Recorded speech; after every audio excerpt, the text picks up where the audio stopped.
Hi there BookTube, it's Eleanor here. I'm winging it and I'm going for it, and this is really last minute, but tomorrow is round 2 of the SOBathon.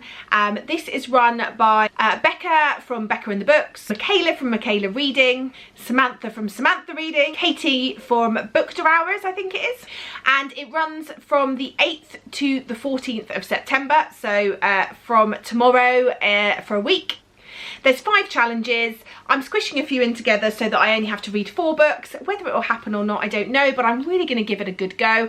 Some of these were already on my TBR from my Snakes and Ladders, which you can check out up here, but the rest have sort of been added as additional, so, you know, what am I doing? I should just be reading my TBR, but this just sounded like loads of fun. So the first challenge is to read a book with blue on the cover. I am then tying that into another challenge, which is to read a book that you've put off reading because it will make you emotional, and that one is The Nightingale by Kristen Hanna. You can see it's got blue on the front. I've put this off. I've had it for an awful long time, but I know it's going to make me cry. It's going to be an emotional read, so I have sort of put it off, but it was on my TBR anyway for this month, and I really think this will give me the push to get started with this. I've also got it on audio, so I can swap and change. It can be my audio book for the week, but I can also pick it up and read it as well if I want to sort of move through it at different times. This one is set during the Second World War, and I think it follows sisters.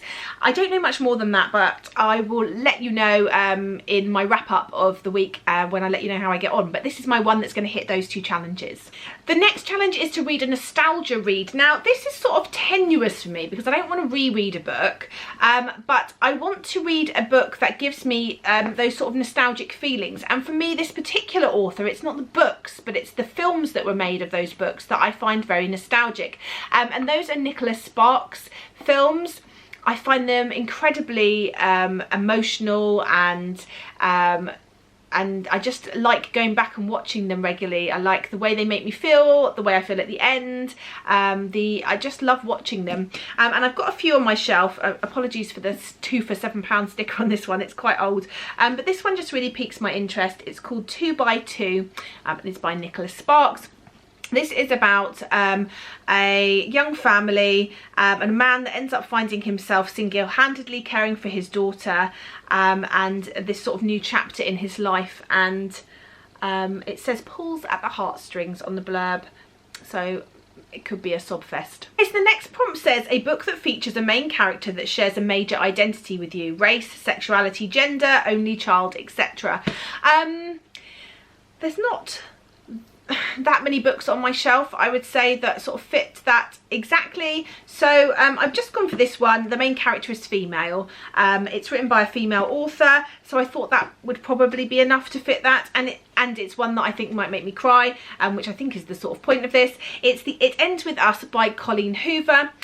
This is about Lily. It says she hasn't always had it easy, but that's never stopped her from working hard for the life she wants. She's come a long way from the small town in Maine where she grew up. She graduated from college, moved to Boston, started her own business. So when she feels a spark with a gorgeous neurosurgeon named Ryle Kincaid, everything in Lily's life suddenly seems almost too good to be true. But Ryle is assertive, stubborn, and maybe even a little arrogant. He's also sensitive, brilliant, and has a soft spot for Lily, but Ryle's complete aversion to relationships is disturbing. As questions about her new relationship overwhelm her, so do thoughts of Atlas Corrigan, her first love, and a link to the past she's left behind. He was her kindred spirit, her protector. When Atlas suddenly reappears, everything Lily has built with Ryle is threatened. So I shall see whether this one makes me cry and whether I enjoy it. And then the final challenge is to read the group book. I had this on my shelf anyway, so it's a really good push to read it, and it has been sort of calling to me. It's Girls on the Verge by Sharon Biggs Waller. I really love this. It's got these sort of pink tire treads on the front. So this is a journey story. It's about a girl who is pregnant. She wants to abort the baby, I believe, and obviously that's quite difficult, and she needs to travel quite a long way to do it.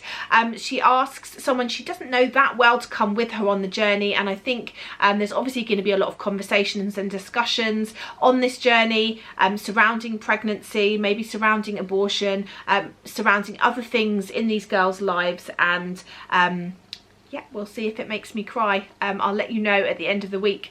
I'll let you know at the end of the week my sob rating as well as my star rating. You know, did I sob 1, 2 or 3? We'll see. And yeah, I look forward to reading these and having a good reading week. I'm obviously back at work full time, so there's less time to read, but I'm sure I can do this, and I'm going to really push myself and stay motivated. So are you doing the SOBathon? If so, what are you reading? And let me know in the comments down below. Let's chat as always, and I look forward to letting you know how I've got on at the end of the week. Bye for now, BookTube.